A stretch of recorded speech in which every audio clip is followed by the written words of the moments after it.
নানা রকম সংকল্প করার সঙ্গে সঙ্গে মানুষের মনের ধ্যান ধারণারও পরিবর্তন হওয়া দরকার।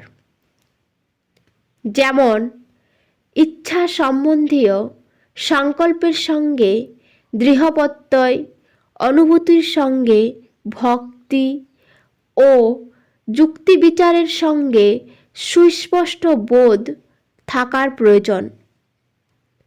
কাউকে নিরাময় করার সময় এমন একটা সংকল্প বেছে নিতে হবে যা আরোগ্যকামীর সক্রিয় মানস, কল্পনা, আবেগ বা চিন্তাশীলতার সঙ্গে সামঞ্জস্যপূর্ণ হয়, যা কোনো সংকল্পের ক্ষেত্রে সর্বাগ্রে দরকার।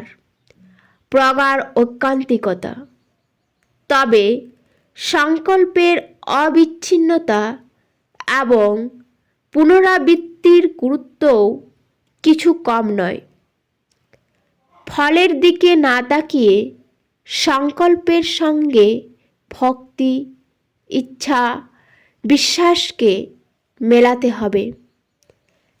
এক মনে বারবার তাকে জপ করতে হবে। তবেই আপনাদের যাবতীয় পরিশ্রমের সুফল একদিন স্বাভাবিকভাবেই পাবেন। দৈহিক ব্যাধি নিরাময়করণের ক্ষেত্রে ব্যাধির দিকে দৃষ্টি না দিয়ে মনের অপরিমেয় শক্তির প্রতি মনোযোগ দিতে হবে। তা না হলে বিশ্বাস দুর্বল হয়ে পড়তে পারে। মন থেকে ভয়, ক্রোধ, বদভ্যাস প্রভৃতিকে দূর করার সময় তাদের বিপরীত গুণাবলীর দিকে মনোযোগ দেওয়া প্রয়োজন।